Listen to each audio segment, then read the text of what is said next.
Halt! You've just reached a smile checkpoint, and it's time to pay the fee, so put a big smile on that face. I'm here to help.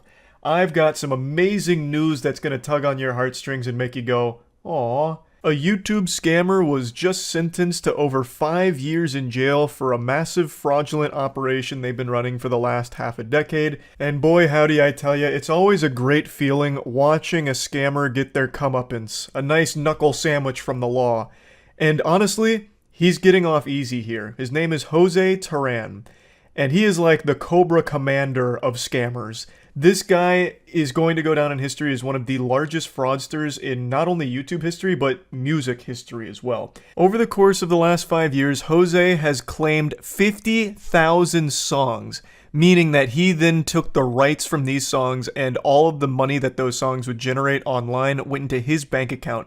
And over the course of the 5 years he's been doing this, he's made roughly $23 million in royalty proceeds from the music he's fraudulently claimed. Bro straight up found a money tree and couldn't help but take a bite from the forbidden fruit, just like in the Garden of Eden. And now he is paying the price. He may have raked in 23 million bones, but now it's coming at the cost of over 5 years worth of his life spent in the slammer.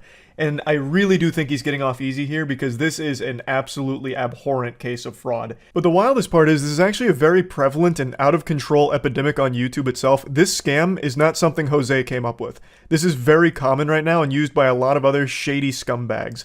In fact, I'm not here to start pointing fingers here and, calling out sailors on the ship. I'm not trying to lead a mutiny. But there's even some beloved YouTubers that do pretty much exactly what Jose did on a smaller scale. We'll talk about all of that in a minute. I just want to quickly thank today's video sponsor, Opera-GX. Opera-GX just has so many tools that really allow you to customize it to your liking, as well as even allowing you to limit how much CPU and RAM the browser uses with GX Control. GX Control allows you to enhance your performance on PC when gaming by changing the amount of CPU and RAM you're willing to allocate to the browser, which makes it a lot less of a load on your system, unlike something like Chrome, for example, which is a resource hog. Another great feature is, of course, GX mods, and there's even a mod pack for me on there as well, if that sounds interesting, where you can change browser sounds. Yeah, baby! So yeah, all kinds of customizable wallpapers, and a lot of other interesting things that you can toy around with and adjust thanks to things like GX mods. And when you download using my link, you can see my latest 12 uploads in the Opera-GX corner. So if you're interested in starting with Opera-GX, you can download it for free in the description. Thanks again to Opera for sponsoring. Before diving into the bigger picture of this whole situation, let's focus on the particulars of Jose's case here. Now, he's considered a person of high risk to reoffend. They even cited that he obtained more than $6 million in personal profits and continued pocketing another $190K of stolen royalties, which he hid. And the hefty sentence was really necessary to deter him from launching future scams because he's planning to remain in the music business. I want to stop it right there. How the fuck is this even considered a hefty sentence? He stole $23 million. 23 million clams that he had no right to, he stole. Now let me walk you through how the scam works. Someone like Jose and other awful people like Jose will set up these fraudulent businesses and they'll go on a copyright claiming bender. Like, we're talking full-blown, 10 lines of coke, stay up 24 hours programming bots in order to flag content on YouTube that they will copyright claim to take the money from. On YouTube, when you copyright claim a piece of content, you then get the ad revenue from it, even though it wasn't you who posted the video. This happens to everyone's channel at some point. At some point, someone created a piece of music or something that plays in the background of a game you're playing or something, and it'll get flagged in the system, and when that's there, you lose all the ad revenue from the content, and it goes to the person who made that piece, or is claiming they made that piece. That's how it works. In theory, it's supposed to be there to protect copyright holders from people that are just re-uploading their shit. Instead of just taking it down, you have the option to instead just take the money from it and it can stay up.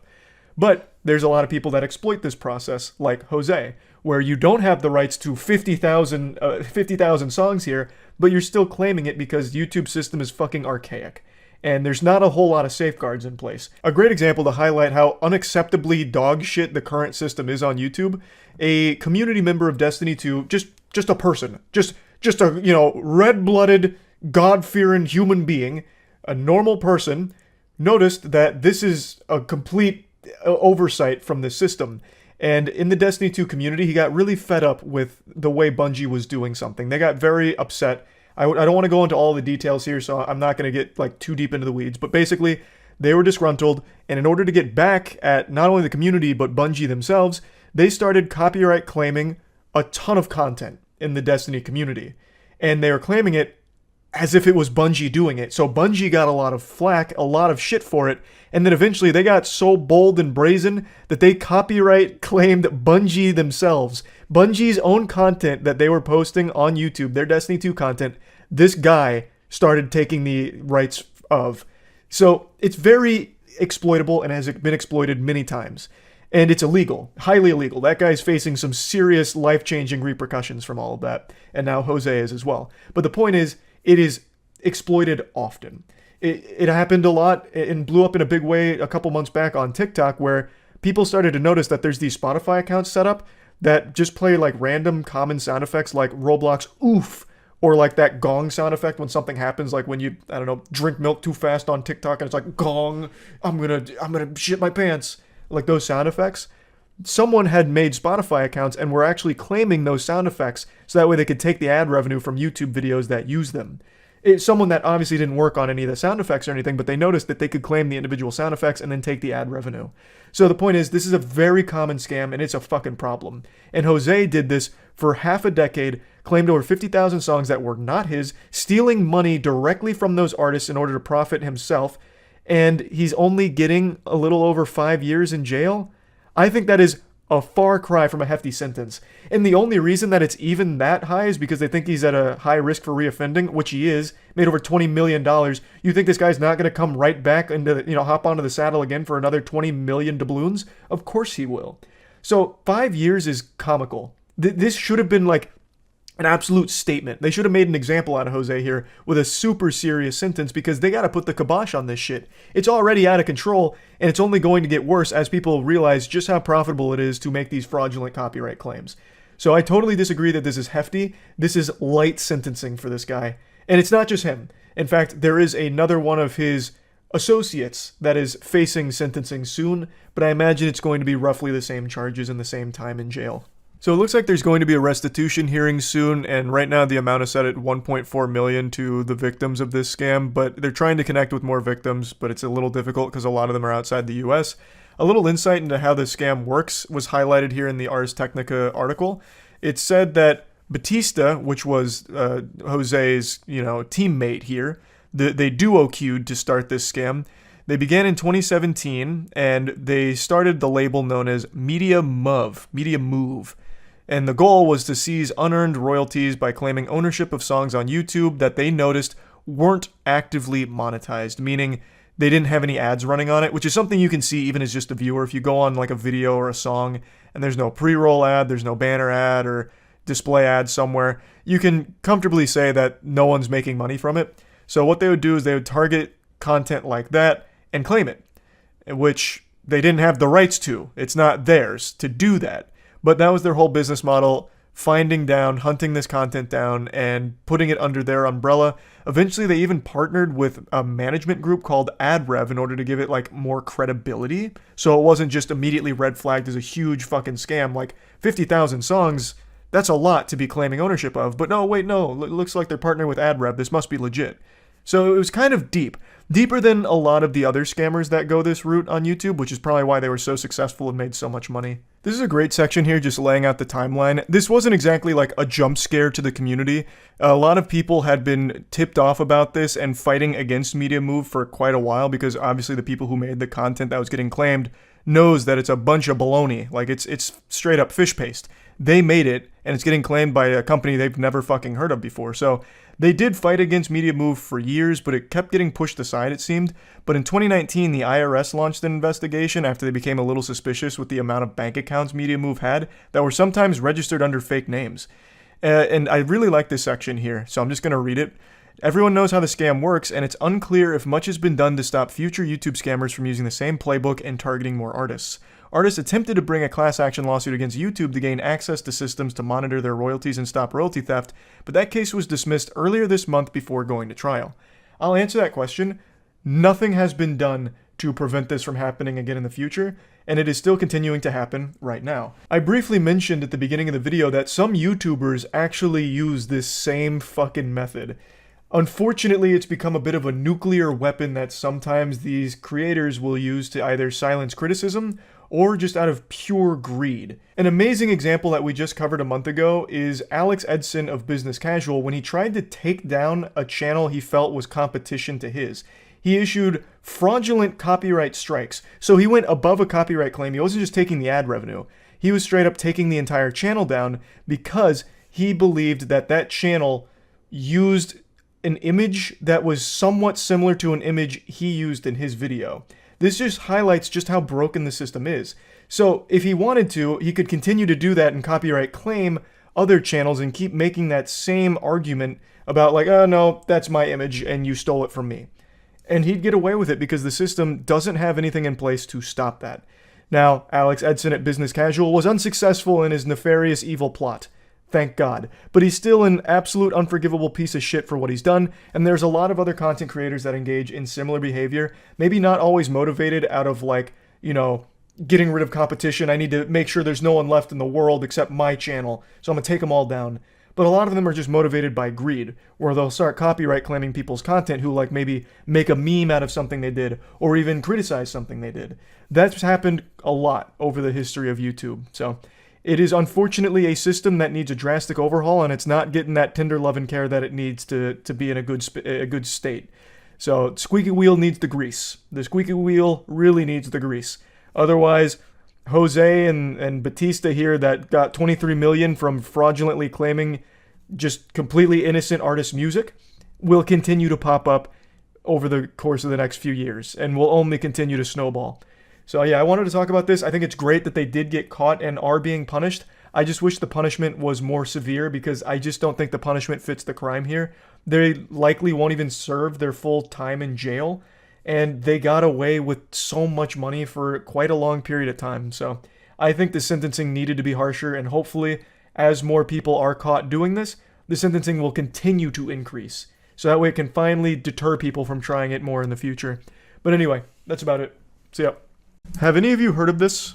Mellow Mint? I'm curious. Overwhelmingly, no. And one guy who's lying saying yes. I saw this yesterday, and it is one of the most fascinating projects I've ever seen. So I want to take you on a little journey through this project here. So it's basically nothing, but it's nothing that they're selling for $107,000 for access to a music playlist. We'll go through all of the mumbo jumbo at the top in a moment, but just take a peek at this. $107,000 for the quintessential playlist, the creme de la creme of music. 71% is dominated by the soul-penetrating melodies of the Balkans. By purchasing this, you're not only securing 2,645 songs carefully curated to move your soul, but you're also casting a vote and joining Mellow Mint in a global musical revolution by supporting our audacious vision. Immerse yourself in this unforgettable audio journey and join us on the path to reshaping the world for the better. So this isn't even music they make. This is just 2,645 tracks they pulled into Spotify, basically, and they're charging you $107,000 for access to it. Which is fascinating. And apparently their mission is to change the world by giving you access to music they deem to be high quality, which of course means nothing. It's just whatever this guy liked. So if we go back to the top here of what Mellow Mint is, I need to give you guys a look into pure lunacy. Because it's just a bunch of buzzwords that they had ChatGPT spit out for them. Once upon a time in the kaleidoscopic landscape of the music universe, an innovative entity was born, Mellow Mint. It wasn't just a brand, but a vision. A new dawn that promised to reduce human suffering worldwide using the power of music. The mastermind behind Mellow Mint had a grand design, a plan so ambitious and beautiful that it was destined to unite people across the world. The guy speaks like he's in a fucking anime. Like, this is just the most egregious scam ever. Like, this actually seems like one of those Reddit posts from back during the, like, I am euphoric, not in this moment because of some phony god, but I'm enlightened by my own intelligence or whatever. It has that energy, but in 2023. Let's say that an influential icon, a trendsetter with a powerful voice, made an unexpected purchase. They invest into the most exclusive music playlist ever to be curated. An audacious act, sure to pique curiosity among fans. It wouldn't, though. If anyone bought this, you'd just be ridiculed, rightfully, and bullied, rightfully, for doing so. I don't know, that sounds like a good deal. Well, it is the most exclusive music playlist ever to be curated, so maybe I'll hear the 2,645 tracks and I'll get taller, I'll be happier, my beard will be fuller. It's all possible. The way he speaks about this makes it sound like it's a goddamn panacea to all of the world's ailments. A story unravels as the world tunes into the influencer's content, mesmerized by the unique symphony of sounds found in the Mellowmint playlist. Excitement builds. The rhythm of Mellowmint hypnotizes the masses, launching a viral movement of unity, a symphony of shared experience. Like, I can already just hear their pinky out as they're typing this. As the echoes of Mellowmint reverberate, our vision broadens. Unexpected but very much needed musical collaborations start to happen on the global plane. We turn the volume up on our philanthropic efforts, launching our charity initiative. Music is our tool, and with it, we will orchestrate change. And it's not even their music. Like, if this was a band doing this, I wouldn't even care as much. I'd be like, you know what? This is a fun way of marketing your music. This is just one fucking goofball goober with stained undies that just took 2,600 songs he liked on Spotify and put them into a playlist. That's it. That's it. It's crazy. Why is this not illegal? Because well, good question, actually. I was going to say because you're getting exactly what you pay for, but he's promising that this music is somehow going to change the world, basically. So, I mean, that is very fraudulent. I don't know. It's criminally delusional. He should be locked up because this man belongs in Arkham Asylum with this shit. Our melody doesn't stop there. The world becomes our dance floor as we host immersive Mellowmint branded parties worldwide. These events are symphonies of togetherness and celebration, amplified by the unique rhythm of our music. The world unites under the Mellowmint banner celebrating life. The one world government becomes Mellowmint. Everything rolls under Mellowmint's umbrella thanks to this carefully curated musical playlist. If someone's dumb enough to pay for it and fall for it, that's on them. Oh, true. That is 100% on them. Meanwhile, Mellowmint evolves into a stage for undiscovered talent. We cast the spotlight on the fresh, raw voices of budding artists and producers, giving their creativity a platform. Mellowmint becomes not just a brand, but a cultural phenomenon. It brings a revolution, a shift in the very way we consume, create, and celebrate music. What shift? Other than having a $100,000 entry fee. That's the only change. You have a music playlist. Those have existed for 30 years. This isn't just an ambitious plan. It's a call to action for anyone who loves music, unity, and making a difference. With Mellowmint, every beat is a step closer to a world where music is the true universal language of unity. By investing in this vision, you become a part of the symphony, an architect of this global phenomenon. They're using unity more often than the fucking game engine itself uses it. That word has lost all meaning for me right now. Like, I'm already forgetting that it's a real word. I think there's a 0% chance the guy behind this actually believes this, though. It's just all designated to try and get one big whale on board. The Mellowmint goals for 2023-2024: making the world a better place through music one song at a time. What an incredibly difficult goal. How are you going to accomplish that in the next couple of months for 2023, or even in 2024? And how are you going to measure whether or not the world's a better place and whether or not it's because of your music playlist?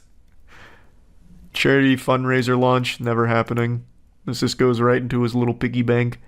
Celebrating life with Mellowmint branded parties worldwide, again, never happening. No one would go unless you paid them to go, which you're not going to do. Showcasing and helping careers of fresh producers, talent and artists, connecting artists and producers worldwide and inspiring collaborations. Lil Pump, 6ix9ine, Future, Travis Scott making a track on Jewel Marcel Murad type beat. EU beats in the following text. I'm sure they'd love to collaborate for Mellowmint. I bet they'd love to hop on that together.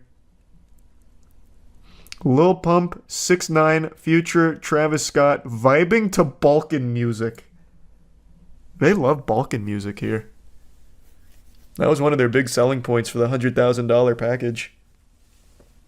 And who's to say they're not already vibing to Balkan music? US rappers collabing with EU artists on EU beats. Trap beats are boring. Well, I was just about to buy it too, and now you've insulted my tastes. I'll take my business to the other $100,000 playlists. Scoundrel. If I only knew I had 170 days left to live out my life, this is definitely where I would spend my money. If you're dying, you don't want to die without listening to this playlist, so put your money where your mouth is. The Quintessential Playlist is a handcrafted masterpiece carefully curated over decades and passionately fashioned from thousands of albums and tracks. It is an extravagant marvel in the world of music. This exclusive collection is nothing less than the culmination of a lifetime devoted to exploration and adoration of good music, an enduring testament to the transformative power of rhythm and lyrics. Who dictates whether or not it's good? Just this one weirdo's tastes? Probably not a single #1 hit on that playlist. Oh, absolutely not. You think he would besmirch the handcrafted beauty of this playlist with a Billboard-topping song? Disgusting. No. This is for real music, such as the sound of 3 trash cans being banged together. Oh, yes. Just even thinking about that starting to change the world for me. Venturing far beyond the realm of the ordinary, the Quintessential Playlist is a result of countless hours, days, and years spent delving truly deep into the global music vault. Every song is handpicked meeting the toughest criteria, every track polished to perfection, every melody carrying its own unique story. This prodigious compilation is a comprehensive reflection of the world's best musical landscape, the musical brilliance of countless artists, the raw emotion encapsulated in their creations, all harmoniously compiled into 250 hours of exquisite musical experience. Brother, what are you talking about? At the very bottom of this, it says that it's 143 hours. You're lying. This says right here, in plain, ordinary English, 2,645 tracks equate to 143 hours of listening time. Where's the 250 coming from here? Are you lying? Are you telling me a lie? Oh my god. How am I supposed to trust them now with my money? But yeah, I saw this project yesterday and I was just blown away by just how shameless it is. With a Quintessential Playlist, you don't just listen. You connect to the world and reaching a global audience. It's about bridging the gap between continents, cultures, and individuals, about resonating with the collective heartbeat of humanity. Experience the influence, the reach, the significance, the Quintessential Playlist. If there's no The Gentlemen on it, then this whole playlist is worthless. And here's the party they're talking about that's never going to be thrown. I actually feel like this is made by the guy who made Firefest, and I already forgot that fucking goofball's name. But it's basically just like the same thing. You're buying a ticket to the once-in-a-lifetime event that mirrors the vibrancy and energy of the music it celebrates. It's just a blatant scam. That image was generated by AI, was it? Oh yeah, it was. The hands are fucked up. This actually is just an AI image. Cute. Well, I mean, he's not saying the party's been thrown yet. It's just, it's coming. And this is them showing you that. Oh! I never even scrolled down this far. There's a $35 taste test. Not ready to commit? No worries at all. The taste test will change your mind. Dip your toes into the boundless ocean of music with our sample offering. A finely curated selection of 17 extraordinary tracks gives you a small yet immersive glimpse into the mellow mint universe. Soul-stirring heart of Balkan tunes, electric energy of European rap pop, and an intoxicating whisper of sultry reggaeton. If you pay $35 for a fucking playlist, you deserve to go to jail. Straight up. And if you pay $107,000 for access to a playlist, you deserve to go to hell. Like, I don't know what to tell you. This is tragic. Very cool, though. That's the mellow mint difference. We might start seeing a subtle change in the world for the better, and we'll know who to thank for it. But he's delivering on everything he promised. It's most certainly life-changing being $107,000 in debt. Oh, this, I would not have expected this. Here, The first thing that comes up when you go to the Mellowment Twitter is this tweet. The carbon emissions and global warming agenda is a globalistic construct. The climate is a dynamic system and there's so much to it. The Earth naturally cycles between hot and cold periods, which have been documented. It immediately goes into, like, this is all a globalistic agenda. When it's all about, listen to the Balkan music for $107,000, we're changing the world, unity, this and that. Very interesting. I have covered so many scams on my channel for well over a decade now, and I'm not pulling your leg or exaggerating when I tell you that the one I'm about to go over I find to be the most ridiculous yet. Not in terms of how intricate or in-depth the scam is. It's not some galaxy brain supervillain scheme. It's your standard, classic, pump-and-dump cryptocurrency hogwash. However, it was run by an online pastor and his wife, and they brought in over $3 million and personally pocketed over $1 million into their own little piggy bank. And basically, they led their followers to believe that God would make them extremely wealthy if they put their money into Index Coin, which was their cryptocurrency. I've mentioned this before, but I used to be extraordinarily religious. I actually got baptized twice because I was concerned the Lord might have missed my first baptism. You know, maybe he slept in and didn't get to see it, so I wanted to make sure to do it again just in case. I feel like I can say on good authority that this is just downright blasphemous. That is usually something attributed to the work of the devil, where you sell your soul to the devil in exchange for wealth. That's not something God would ever really say, like, hey, put money into crypto and I'll make sure that it 10x's to the moon. It's a good one, trust me. So the pastor and his wife are facing fraud charges for this, and he released a 9-minute response video. And I don't know how he was able to record that whole video without getting smited, because the shit he says in there is just diabolical. I'm not kidding. He says God told him to do this. He says that God was the puppet master behind all of it, instructed him to do this. Basically, he's just blaming the big man upstairs for this whole hoopla, fundamentally saying that the Lord forced him to scam Christians, like when you really boil it down. And that's only the tip of the iceberg. Mudahar just made a video going more in depth on the particulars of the scam itself, so if you want more information on exactly what happened in that regard, check out some Ordinary Gamers video on it. I'm here to focus on the absurdity of it and the response video that he released, because hooey, it is wacky. Someone by the name of Molly White gave us all a blessing of a nice, concise supercut that breaks down the 9-minute video into just the most important moments that he talks about. So that's what we're going to be watching as opposed to the whole thing. Caitlin and I are being charged in a civil charge from the Colorado Securities and Exchange Commission for basically selling millions of dollars worth of cryptocurrency that is deemed worthless by the state. And by everyone else in the world with eyes. So he's trying to cushion it a little bit, like it's a civil lawsuit for all of this, and it's deemed worthless by the state, but it is worthless, completely, by every possible definition ever. It is worthless. This was, from the get-go, it seems, designed to just make them a lot of money and fuck a lot of the followers in the ass. So there's a lot of people that lost a lot of money on this. And now they're looking at some repercussions, and this is his attempt to try and spin himself as kind of the victim here. Now, the reason that they're saying that it's worthless is because there is no exit for people who have bought. Do you know what we call that? A scam. Basically, people who bought in can't exit. Their money is now stuck there. But you know who could exit? The pastor and his wife. Oh, and they did. They made off like bandits with over $1.3 million. We launched an exchange, the exchange technology failed, things went downhill, and from that point forward, we've just been waiting on the Lord literally for a miracle. So the charges are that Caitlin and I pocketed $1.3 million, and I just want to come out and say that those charges are true. So there's been $1.3 million that's been taken out of, I think it was a total of $3.4 million. But out of that 1.3, $500,000 went to the IRS, and a few $100,000 went to a home remodel that the Lord told us to do. Yes, you heard that correctly. Go ahead and rewind it if you're still in disbelief. He said that a few $100,000 went to a home remodel that the Lord told them to do. What an insightful conversation that must have been with God. I had no idea God was so into interior design. Not many people get that privilege of being able to speak to him directly. I love to imagine that. Pastor Eli just hanging out one day and God gets him on the horn, rings him up, and he's like, Hey, Eli, buddy, listen. Your house is atrocious. Am I a joke to you? You worship me in a place that looks like this? It's embarrassing. It's revolting. Listen here.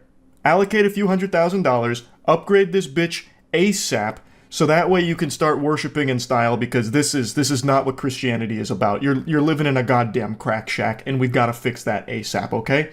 Alright, this is the Almighty, signing out. Amen. Saddest part is, this strategy actually works. This is an extremely effective tactic used by a lot of really corrupt, evil pastors, most notably Kenneth Copeland. Kenneth Copeland has private jets, and when asked about it, he defends it by saying that God wants him to. There's also another pastor, I forgot his name, but he's a friend of Kenneth Copeland's. The two of them are like these demonic leeches that feed off of each other's wealth, and they both have private jets, and basically said that God needs them in a private jet because it brings them closer to him. And if I remember correctly, they were even quoted saying that they can't be caught in a tube with demons, so they need the privacy of the jet to be more spiritually attuned with God. That's how they justify this luxurious lifestyle they live, which of course runs counter to the actual lessons of Christianity, but for some reason they keep getting away with it. Even in this case, Pastor Eli is receiving a lot of support from the people that he has directly scammed and openly admitting to scamming. So how this whole thing started is the Lord told us in 21 to walk away from our marketing company, and he said, I'm going to do a new thing. And then he took us into this cryptocurrency. It was a different cryptocurrency other than index coin at the time. Well, that cryptocurrency turned out to be a scam. Oh my goodness, he's portraying the Lord as like a reckless investor here, a crypto bro. How many NFTs does God have, you think? How many Bored Apes does he own? Also, Pastor Eli and God must be like this. They must be tight, because they are constantly talking, so much so that the Lord tries to pitch him on cryptocurrency. Like, hey, bud, brother, take a peek at this thing. Have you ever heard of cryptocurrency? It uses this holy technology called the blockchain. We should check this out. You should look into this a little bit, Eli. And then, like, the first coin that God leads him down the path of is a scam. He even just openly says it right there. So, like, the first coin, right after going down the spiritual journey with God, it was a scam. How anyone can hear this senseless drivel, this gobbledygook from Pastor Eli and actually take it seriously and believe it is beyond me. But let's play ball with it for a second. God is the creator, and he's omniscient. And yet somehow he fell victim to a cryptocurrency scam? In his infinite wisdom and knowledge, even he was bested by the cryptocurrency menace. What hope do we have? I can only imagine the white paper on that first cryptocurrency that Eli and God went halvesies on there. That must have been the most convincing thing ever, if it was enough to convince the Lord that it was real. And so the Lord says, give that to them, but also give them a 10x. And I'm like, well, where's this liquidity going to come from? And the Lord says, trust me. Well, as money is coming in, we would be sowing it. And at first it was hundreds of dollars and thousands of dollars, then tens of thousands of dollars. What is God cooking here? It's like a multi-level marketing scheme. He's about to start running a Ponzi scheme or something here. What?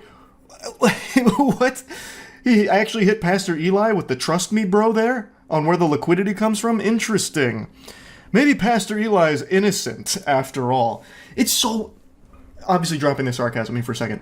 It is crazy to me that someone like Pastor Eli Regalado, or however you say his last name, is actually trying this right now, and that it's actually working. That's the saddest fucking part. I'm gonna skip ahead real quick here. I was going to save these screenshots till after I finish the response, but it just feels natural to put them in right now. Here's some of the responses that he's received from people in the community. What a crazy ride, Eli. I can't imagine what you guys are going through. Prayers going up. What about the crazy ride that all of the victims are going through with over $3 million stolen from them in this scam? Why are your prayers going to Eli, who made off with over $1 million here? Those prayers aren't even falling on deaf ears. Pastor Eli actively uses prayers as toilet paper to wipe his ass with. This guy took the prayers of hundreds of people that were praying for a miracle, a financial miracle, and completely trashed them. Someone said, standing with you, and then someone else said, unending support. Why? Why are you standing with him? He is openly admitting to a scam. Why are you supporting him endlessly? He is openly admitting to a scam. He doesn't even have the courtesy to take responsibility for his own actions here. He is blaming God, which is like the worst thing you can do in Christianity, to blame God for the evils you have committed. So sorry for stress you passed through. God has the plan for you and your team. He will lead you through to the success of this project. And Eli just says, yes. The project is dead, much like the bank accounts for many of the vulnerable people that Eli exploited here. What do you mean you're sorry for his stress? What about the stress of the actual victims? Someone else says, stay in the boat, trust in the Lord, and stop looking at the storm. Amen, Sean. What do you mean stay in the boat? The boat has capsized. There was no boat. It was a fucking yacht that Eli was buying with the money that he scammed from you and people like you. What do you mean? This is not God's plan. Thanks for the update. No one can close a door the Lord has opened. This is not a door the Lord has opened. This is a door Eli kicked open into fraudulent activity, taking advantage of a ton of people that were vulnerable. And Eli says, Isaiah 22:22, brother, thanks for standing and encouraging us through all of it. Of course, everybody is familiar with Isaiah 22:22. It's one of the most famous sermons. It's the excerpt that states, buy low, sell high. These are just a few examples of people still supporting him. It's just this perception that pastors are infallible, and that if you don't support a pastor, that might be sinful on you. It's not. This guy is openly admitting to his scam that he and his wife ran, and he is blaming God for it. That is as sinful as it gets. It is ridiculous to try and paint him as a victim or something like that. It's so unreal. Money would come in, we tithe, we sow, more money would come in. And so we were just always under the impression that God was going to provide, that the source was never ending, that God was doing a new thing, and that we had nothing to worry about. And we sold a cryptocurrency with no clear exit. We did. We took God at his word and sold a cryptocurrency with no clear exit. And so the prosecutors have to take that and say, these people willingly sold a cryptocurrency with no clear exit. What we're praying for and what we're believing for still is that God is going to do a miracle. God is going to work a miracle in the financial sector. I'm going to go ahead and spoil how this anime ends. There's not going to be a miracle in the financial sector. This is a bunch of baloney.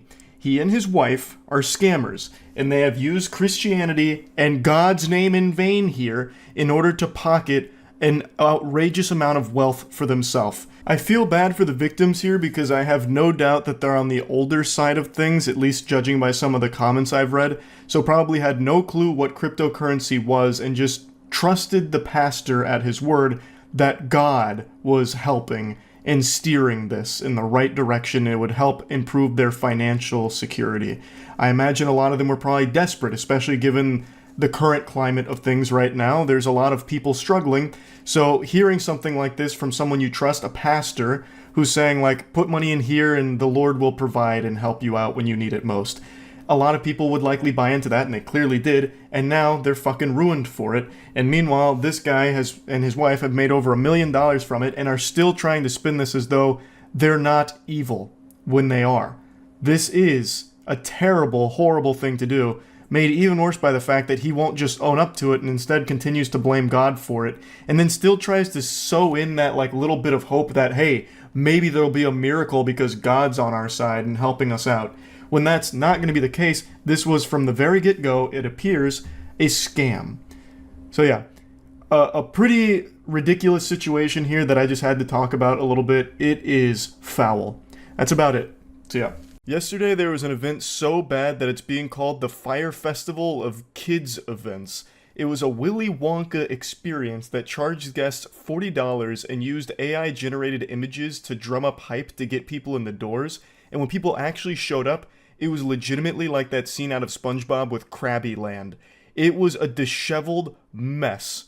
like a complete scam from top to bottom. Some attendees compared it to a meth lab, and I can clearly see why, because this is absolutely just a meth lab that the creator just repurposed for his exhibit here at the Willy Wonka experience. This is supposed to be an Oompa Loompa at a flavor station or something, but man, the Oompa Loompa actor here looks miserable. I don't think I've ever seen someone look so visibly ashamed of the position they're in quite like this. This makes me feel bad, and I didn't even go to it. This hurts my feelings on like a deep level. I can feel the pain in my soul for this individual. Before they took down their website, this was the poster used to promote the event, and my god, what an absolute catastrophe here. The AI clearly malfunctioned here, but they said, fuck it, we'll do it live, it's good enough. They didn't bother fixing anything or doing it again. It's just like the worst translated English ever. It's like they walked it through Babelfish, then walked it back through Google Translate, and then just hit their head on the keyboard and said, print it. It's enchurning entertainment, which I imagine is supposed to be enriching entertainment. Catgackating, live performances, Karchi Tons, Exarcerdre lollipops, a paradise of sweet treats. That's their marketing material. That was their fucking poster image. On the left is one of the images they use to get people excited to attend, and on the right is what it actually looked like in person. It looks more low effort than a backyard mini golf course that a father would put together for his children. It actually looks like it just uses the sloppy seconds from whatever holiday sale Home Depot was doing over Christmas, and the creator just haphazardly threw it all together in here and called it the Willy Wonka experience. It took place in a dirty warehouse they couldn't even bother cleaning, and here's just some more pictures of the space. It's the most joyless place on earth. I love the bottom right one where it's actually just shower curtains. Like just checkerboard shower curtains that he hung around. I guess it's supposed to be a maze or something. I don't really know.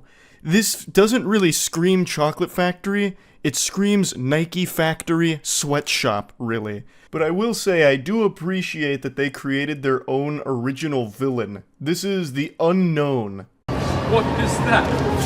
It's the Unknown! Very creative name. So the Unknown is an evil chocolate maker who lives in the walls. And that's him. And basically, he was there just to scare the children. So you can hear some of the kids start to panic and cry. So not only did you pay $40 to go to just a warehouse with basically fucking nothing in it, you go to a warehouse to give your kids trauma. You'd be better off spending that $40 to get your kids on an episode of Scared Straight. At least then they'd know what they're getting into to a certain extent. Here, you take them to the Willy Wonka experience and you think you're just going to get some candy and have a fun day, but instead you got the goddamn Phantom of the Opera here fucking floating through the walls and giving everyone a jump scare. It's a beautiful disaster. I am beyond impressed. I don't think you could purposely make something as dog shit as this.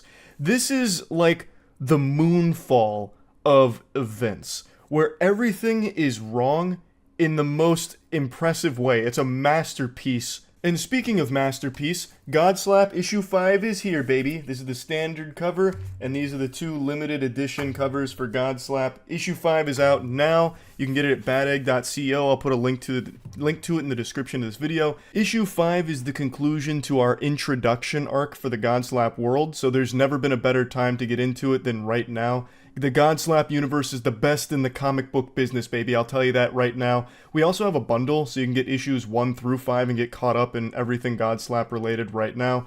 So badegg.co, get yourself a copy. Now, as you noticed, there were a few actors present for the Willy Wonka experience. May God have mercy on them for that, because good heavens, I couldn't imagine a more miserable role to land. And one of them came forward to talk about their experience, the actor who portrayed Willy Wonka himself. Hello everyone, my name is Paul Connell, and I was one of the actors employed to play Willy Wonka at the Wonka's Chocolate Experience fiasco that happened in Glasgow this weekend. So the first red flag for me was when I was cast as Willy Wonka. Anyone who looks at me and thinks Willy Wonka and not Oompa Loompa is out of their mind. The script was 15 pages, monologue, pretty much, of AI generated gibberish. It sounds like this whole scam was run by ChatGPT itself. I think we're reaching the point in the Skynet progression where it's becoming sentient, and ChatGPT wanted to see if it could host its own event, so it created the Willy Wonka experience. AI generated images to get people excited to go. AI generated script for the actors to read, which is nonsensical fucking gobbledygook. And then also randomly hiring actors to play these roles that don't really fit them. As he mentioned, he doesn't think he should be Willy Wonka, and that's not what he was auditioning for, I don't believe. Not to put the tinfoil condom on here, but it really seems like all of this was orchestrated by ChatGPT. It seems like AI just went rogue and hired 3 actors completely at random to play these nonsensical roles, like the unknown evil chocolate maker that lives in the walls and serves to terrorize children at the experience, or the Oompa Loompa going through an existential crisis surrounded by an easy bake My First Chemistry beaker set.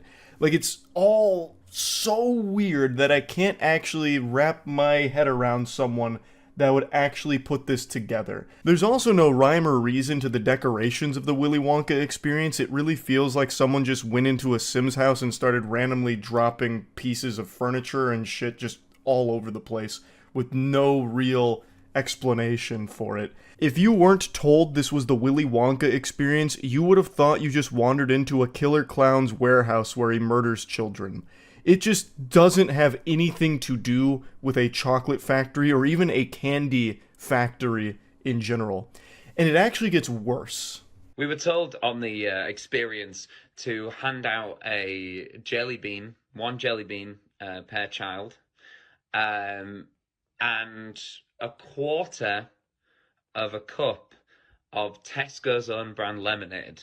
What in tarnation? A single jelly bean and a quarter cup of lemonade. That's what you got when going to the Willy Wonka experience. Not even chocolate. It is the fucking chocolate factory and they give you a single jelly bean. Why, Iota? If I was one of the parents there, I'd be charging up like a Donkey Kong punch on them. Are you kidding me? 40 clams. I paid 40 clams to come in here, and you give my kid a jelly bean and a tiddlywink of lemonade? You are off your gourd. That is absolutely insane. I've paid to come to this warehouse. The least you could do is give me a Hershey's bar or something. A single jelly bean. Who came up with that? That doesn't make any sense at all. Now, since the story's blown up, the creator of the event even came forward with an apology saying, "I'm really shocked the event had fallen short of the expectations of people on paper.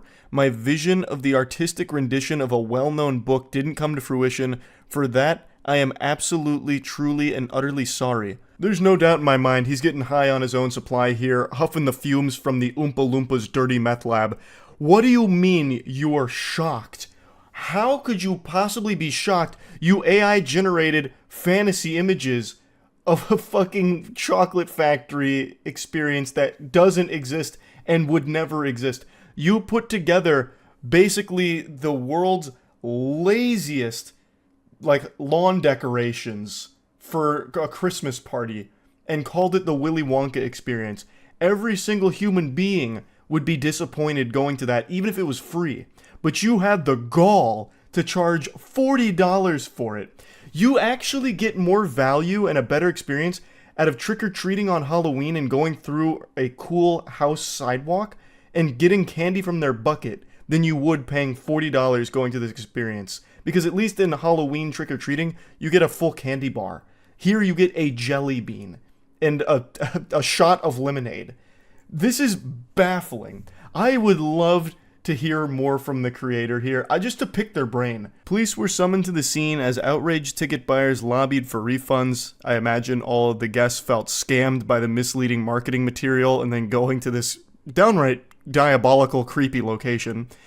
Organizer Billy Cole, the director of House of Illuminati, that's the name of his group, that's what he's calling this, the House of Illuminati. It couldn't get more nefarious sounding than that. So, the House of Illuminati is the one that put together the Willy Wonka experience. Billy Cole told STV News, "I'm really shocked that the event had fallen short of expectations of the people on paper." He closed down the display on Saturday after offering refunds to the 850 ticket buyers. 850 people bought tickets to this. That's not, small potatoes. That's quite a lot of attendees. My goodness. So I just had to talk about this a little bit because what an entertainingly awful, pathetic event that turned out to be. So yeah, I thought that was pretty fun and just wanted to share that. And since I mentioned this earlier in the video, I'd also like to share a goofy little trailer we made for Godslap to celebrate issue 5's release. So please enjoy this.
Yeah, unfortunately, the title of the video is not misleading. Mr. Lonely himself, Akon, is behind a massive scam.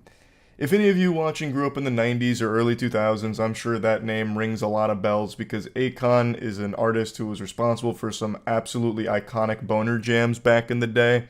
And a few years ago, he decided to pitch a city, Akon City, which would be powered by the blockchain and have their own form of currency called Akon. And I've got to tell you, the design documents here, the blueprints, the renders of what Akon City could look like are so outrageous it almost makes the Willy Wonka experience look like a good idea. I feel like everyone who takes even a glance at the proposed Akon City documents will immediately write it off as being impossible and just a load of baloney. And they'd be 100% right in that assumption. This will never happen. This city looks like something out of Final Fantasy. It's just not really feasible. Yet, Akon, as well as other collaborators, are doing their best to try and make it a reality. Though after years of work, the only thing they have to show for it is a single welcome center that has a graffitied picture of Akon on the side. And it doesn't really welcome you to anything because there's nothing to show for it. It just welcomes you to something that's emptier than my colon after eating Greek yogurt first thing in the morning. It takes you to basically just an empty field, though there is a single building skeleton there that has a staircase and that's it, and then just a bunch of cattle roaming freely. So there is no real progress being made on Akon City, and it really seems like from the beginning this was supposed to be just either a full-blown scam or just a narcissistic ego piece for Akon. Because it makes no sense why Akon would introduce a cryptocurrency to Akon City when a lot of African regions already use cryptocurrency in their day-to-day lives. If he was really trying to make this a real thing that wasn't just trying to take advantage and exploit people, it would have made more sense for him to just use the already established Bitcoin or Ethereum, which is prevalent throughout Africa. But instead he introduced his own cryptocurrency and said, "I am the bank." He also is the douchebag behind Akon fucking a ton of early investors. So they actually did sell Akon, and a lot of people bought into it, and then it immediately collapsed. It went from a 132% gain to a 60% loss, and then started offering refunds. And all these investors, when trying to get their refund, basically just got cold-shouldered and never got their refunds for this. They basically just got rugged like everyone else with the crypto boom a few years ago. But anyway, I recommend checking out Patrick Cece's video for an in-depth look at a lot of what went on behind the scenes at Akon City and Akon himself here. I want to show you what Akon City was supposed to look like and how fucking stupid this entire project seems just from like an outside perspective. It really looks like an impossible to complete task that somehow Akon promised would be done by 2024, and yet all they have right now is like a bare bones welcome center and like a single like, skeleton of another building. That's about as bad as the Soulja Boy Game Boy. Okay, show a little respect for the Soulja console. Also, Akon's City is so much worse than just releasing a fraudulent game console. It is disgusting to compare the two. Akon's City is like the most egregious, over-the-top scam. Like, it's so much worse. Akon actually has a video showcasing it. Look up, this is Akon City. I don't think I ever saw this. I only ever read about Akon City. So here's the entertainment district. What are these? These aren't even buildings. This looks like when you go into Roller Coaster Tycoon and fuck up the terrain. Who's your architect? This is what it looks like when you, like, actually trip acid for the first time. It's even bad CG. Yeah. It's melted. Yeah, I guess their chief architect is Salvador Dali. Brought him back with the Akon City in-house necromancer. The Tech District? What does this mean? Tech 003421? What tech what? What is the tech? What are they doing here? Lex Luthor live here or something? What does this mean? What does it mean? Butt Plug City. Yeah, I mean, not wrong. This all does look like something you'd find on Bad Dragon. Health and safety. Wait. Hold on. Oh, wait, it's this building. I thought he just reused Tech 001 here for the health and safety building, but it's this building. They're just side by side. Yeah. This is the police station here. They inhabit this pack of hot dogs. Here's the fire department, which is conveniently placed in the worst possible position for them to get anywhere, because they're going to have to navigate this minefield, this fucking labyrinth. Good luck having a quick response time from the firefighters. Unspecified office building, I guess. Residential building. General hospital. Outpatient clinic. This is another residential building. Just this coral. Game name. Oh no, this is a city. This is a Akon City in real life. Apparently they actually did build a building though, so I'm gonna have to check that out. I never saw this video go up for it. Education district. This is Education 1, Education 2, Education 3. So I'm guessing this is pre-K, kindergarten, middle school, high school, and then everyone parks here in this teardrop, and then another residential building. Osmosis Jones type landscape. Bro modeled the city from the mitochondria. Yeah, true. So here's the Scenewood district. Oh, here, Akon Tower. He's even got his own, like, Avengers building. So this is where Akon lives, and only Akon. Wait, wasn't this in the Tech District? Isn't this building already occupied by Tech? Am I misremembering the layout? It might be too sophisticated for my tiny little reptile brain, but I'm pretty sure that was one of the Tech buildings. Oh no, it's right here. It's right above Tech 4. Then a bunch of filming studios, more residential buildings, some more office buildings, and this random media tower, I guess. Looks like a cactus theme park. Yeah. Convenient location. All of this looks like Hitachi wands. It looks less like butt plugs, and it legitimately looks like the things you'd see in porn. Those, like, really, ribby wands. Looks like Cryptoland 2.0. Well, apparently it's powered by the blockchain, so it kind of is Cryptoland 2.0. I have to imagine whoever put this presentation together was actually laughing so hard as they charged Akon an exorbitant amount for it. Yeah, I'll throw this piece of shit together for like, I don't know, like $3 million bucks. Done. Shake my hand. Looks like a pretty cool place to live. I don't know what I'm looking at here. It's just random JPEGs that are floating through on this building, but how could you not smile if you lived in a place like Akon City? Alright, let's see the current Akon City. Do we really need an explanation for why Akon City will never happen? I think we all know just by looking at the design blueprints there. Like, come on. building has like futuristic curvatures outside. It definitely looks like something out of Wakanda, but only one building so far. Whoa, what was this? Wait, what? This is there right now. Also, you should probably have someone else come in and do the artwork on the side of your building. Why? That looks like extremely low poly. It's like a PS1 render of Akon. You could definitely find a better artist for that. In March 2022, Stevens asked a judge to freeze Akon's New York assets, claiming that without the measure, Akon would have difficulty repaying an alleged debt. Stevens' lawyer, Jeffrey Movitt, alleged in his affidavit that Akon City and Akon exhibited many of the trademark characteristics of a fraudulent business venture, such as Ponzi schemes and pyramid schemes. Akon City was likely a scam. Akon denied the allegations about Akon City. The following month, he paid $850K to settle part of the ongoing lawsuit. He said the motion to freeze his accounts has been made out of spite. I mean, likely a scam is very generous. It is 100% a scam in every possible version of the word. It is official. That's the only thing they've built at Akon City. It's just a welcome center with his face on it. Well, why can't I... Does anyone ever pay a visit to the welcome center? I want to see it. I've made a ton of videos making fun of those alpha male boot camps that charge desperate, gullible men tens of thousands of dollars to attend a course where they just get sprayed with a hose for 3 days and spit on and yelled at and get absolutely nothing of value out of it.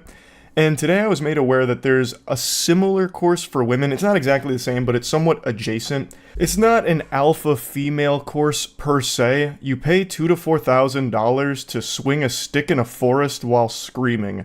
And it's supposed to be like this emotional release for things that are enraging you. Would you pay $4,000 to swing big sticks and scream in the woods with the aim of releasing your anger? Obviously, there's only one right answer to that question. Any sensible person on the planet would say, absolutely yes. It's more than worth it to go pay $2,000 to $4,000 to swing a fucking stick. Sign me up. I'm ready. That's something I can't do for free. Where am I gonna find a stick? It is imperative that we allow ourselves safe spaces to release this fiery, hot emotion from within us. So it's called the Rage Ritual Retreat. If you want a healthy way of releasing all of your anger just to scream, shout, let it all out, solo queue in Rainbow Six Siege. I guarantee after your second game you won't have a voice left because you'd be too busy yelling at your fucking teammates who are lobotomites. Now, dropping the sarcasm, this is just a blatant scam. Charging people up to $4,000 to swing a stick while yelling? I couldn't imagine a worse use of your money. You would get more value out of using $4,000 as toilet paper. I would actually say that is a better use of those dollar bills as opposed to spending them on this con artist.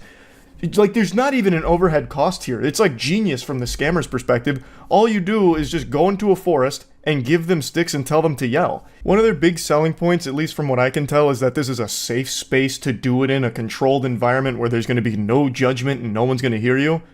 Bah humbug, what a load of fucking horseradish. It's not like the lead lady here who you're about to meet surveyed the entire area within 3 miles to ensure that it's a closed set that no one's going to infiltrate. There's definitely going to be some hikers that might hear you, or some wildlife that's going to be startled and maybe you get charged by a bear who's confused or something. Like, it's not like this is some kind of environment she controls. All she did is get a class together and charge them thousands of dollars to swing sticks together. Something that you can do for free right now. And in fact, I will. I'm going to release my rage at seeing this blatant scam and people's willingness to just spend tons of money on absolute fucking nothing. But I don't have a stick, so instead I'm using this bold and brash picture.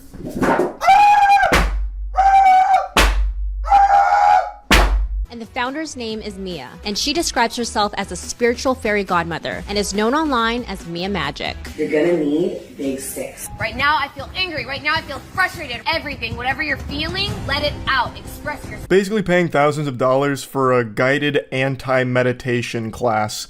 So you visualize something you don't like. So for me, I've got a big mental image of James Corden. Grr, I'm gritting my teeth. I gotta let all this anger out. Where's my stick? And then spiritual fairy godmother gives you permission to start yelling while hitting the ground with a stick till your arms give out. It's an actual caveman course. The lady behind it is a self-proclaimed mystic whose supernatural ability is getting middle-aged women to empty their piggy banks for her.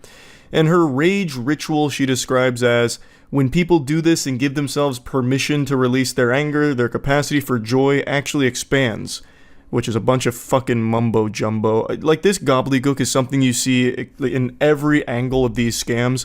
Like, alpha male boot camps do the same thing. Right now, you're a broken man and only we can fix you because we're gonna give you the capacity for success. So give us $18,000 so we can stick this hose up your ass.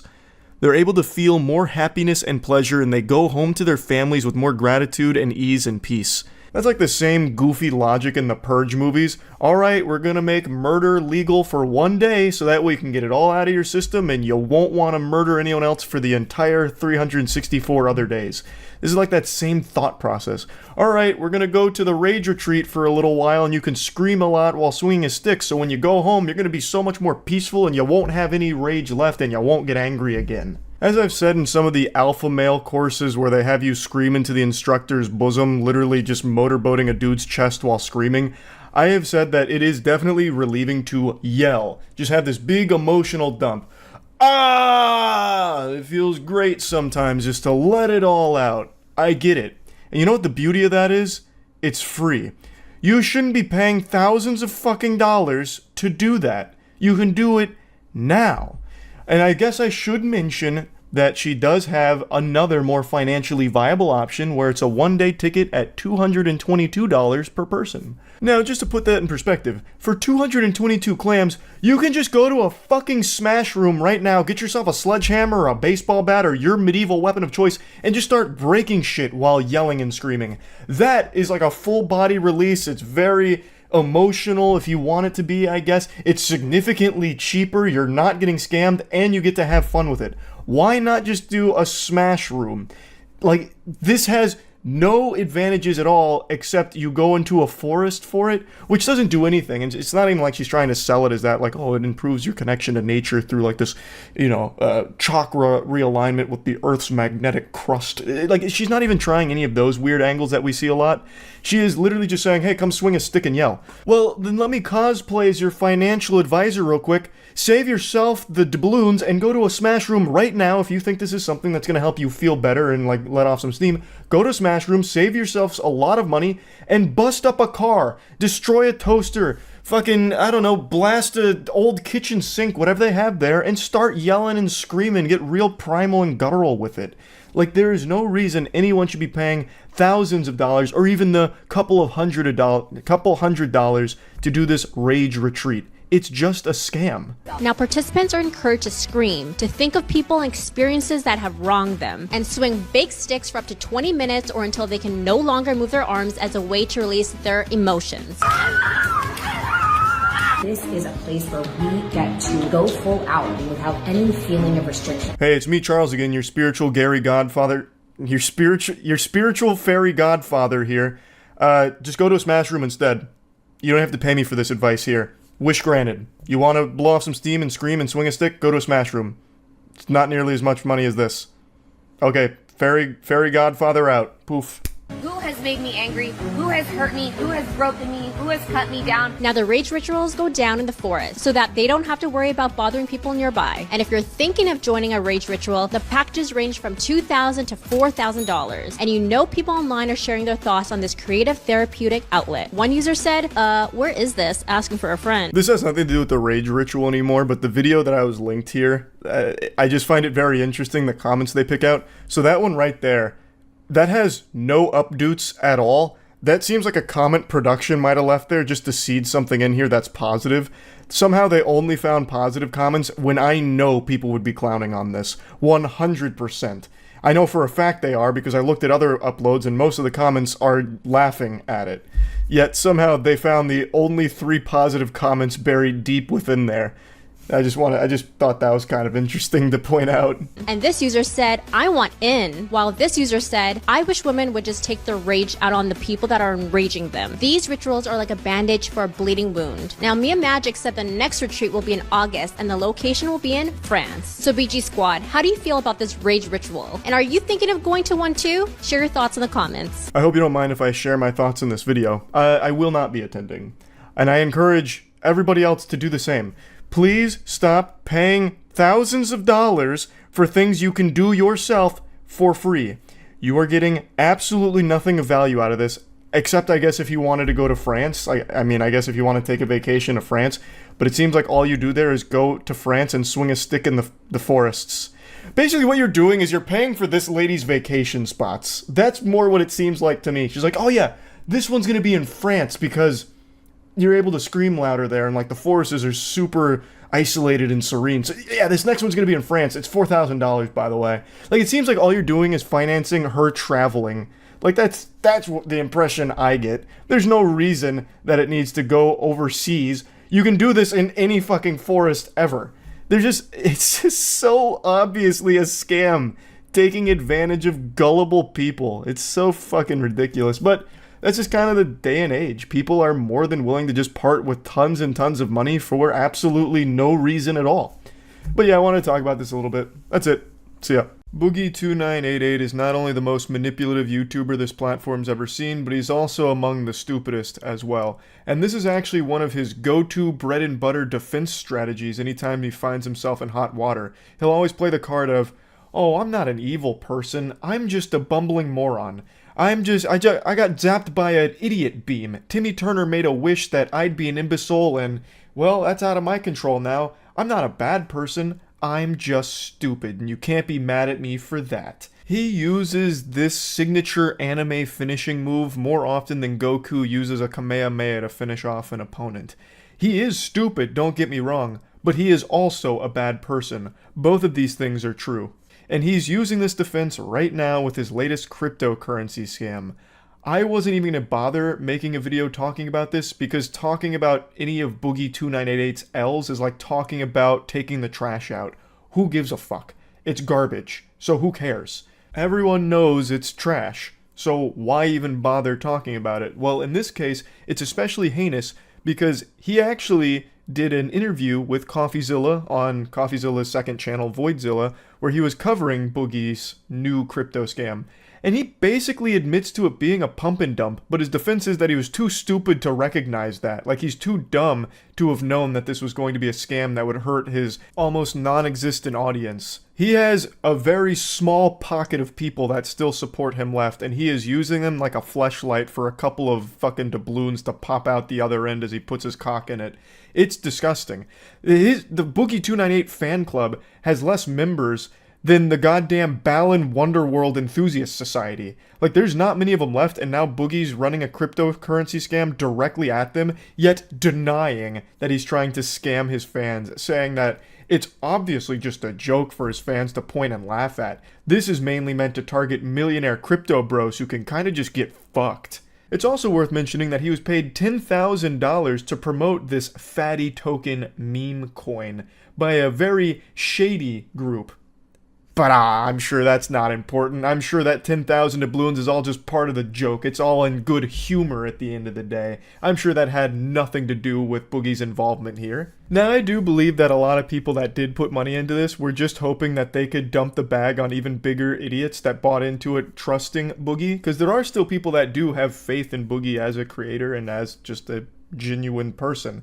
I don't know how that still lingers after the documentary that's been dropped about him, where he did his absolute best to make himself look like an insufferable asshole, as well as the numerous other controversies he's found himself in, but there is definitely still a community that rallies behind him.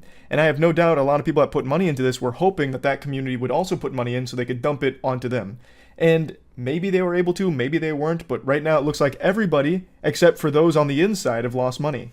You posted a video on your own channel called Fatty, because the name of his token, his scam shitcoin, is called Fatty. He posted the video on his channel. That's for your audience, Boogie. You posted it directly to them. Of course, some of them are going to buy into it because they still have some level of trust in you for whatever delusional reason that might be, but that's definitely broken by now, I imagine. He also just can't dedicate himself to just one excuse here, so he's trying to cover all of his bases so he doesn't look like an evil, manipulative piece of shit here. So he's constantly flip-flopping. So first he was kind of just on the nose about it, like posting tweets saying like he's fucked anyway, so might as well get some money out of it on the way out.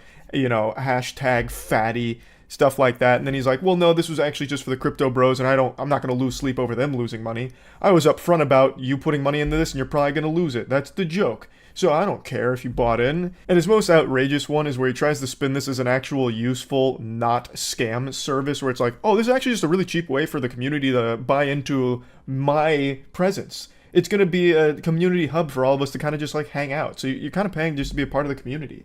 He's trying every possible excuse to avoid wrongdoing, even though he's fundamentally admitted that it's a pump and dump scheme that he's behind here, which is a crime. It's illegal. You can't do that.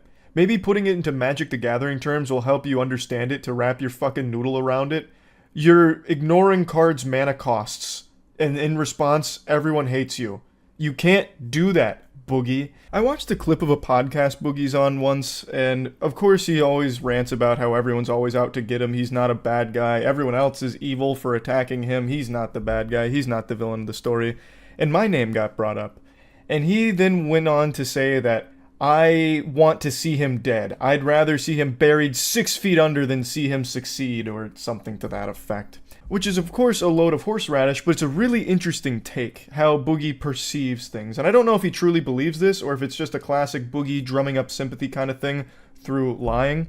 But I don't want to see you dead, Boogie, at all. I want to see you stop being a piece of shit scammer who manipulates his audience and constantly lies. That's what I want. That's what the majority of people would like to see. A triumphant story about how you finally took some responsibility for your own actions, grew from them, learned from them, and actually stopped being the asshole that you are. I'd like for you to come forward and stop lying about everything. So like in this situation, just taking it on the chin and openly admitting that you pump and dump scammed your audience. Just say like, hey guys, I fell on difficult financial times and yeah, I took advantage of you. You kind of tiptoed around that in the CoffeeZilla video, but you're not saying it with your whole chest anymore and making up excuses for it, even though it's an inexcusable thing that you've done. You should then refund everyone that lost money in this shitcoin scam that you've pumped. And then you should be working towards actually making things right and stop being the lying, manipulative asshole that you are. I don't want to see you dead, Boogie, and you know that. That's a very gross thing to say, to make that claim, and you know how fucking disgusting that is, which is why you say it. But I want to make it very clear right now. What I want is for you to stop being a lying manipulator. I'm going to play a little bit of his announcement video for this, because he really stands by that it's all just supposed to be a joke for his community, supposed to bring them together to laugh at the parody of Andrew Tate, where he's playing Andrew Cake, and it's all part of the joke. But that excuse doesn't work, Boogie, when you actually launch a shitcoin alongside your satirical take on shitcoins, for your audience to actually lose money on, you dumb buffoon. Fatty is a community for like-minded individuals that have broken free from the matrix. True happiness comes from a goldfish, from the same woman a couple of nights a month, and the occasional meme coin. Fatty for life.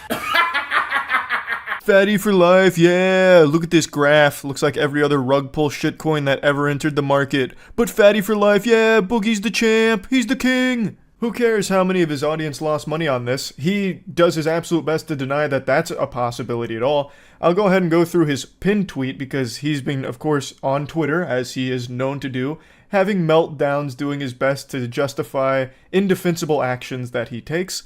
So here's his big manifesto on the Fatty debacle. An iconic Boogie intro here to the tweet. This is just so on brand for him. Classic.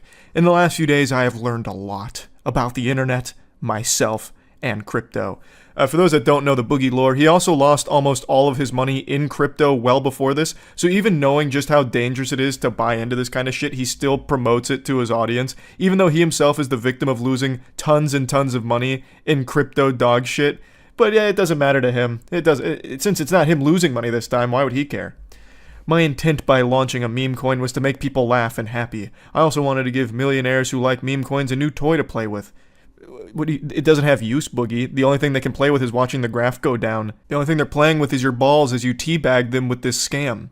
I also wanted to create a community among those people to interact with as I have through the LolCal Live community. To say I missed the mark is an understatement for sure.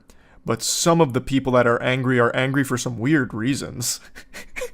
This never targeted fans, in quotes. In the 90 seconds this was available on websites, a casual fan could not have created a Coinbase account, get verified, figure out how to buy Solana, which is a chore in itself, to then purchase a meme coin. It is literally impossible. That process takes hours, sometimes days.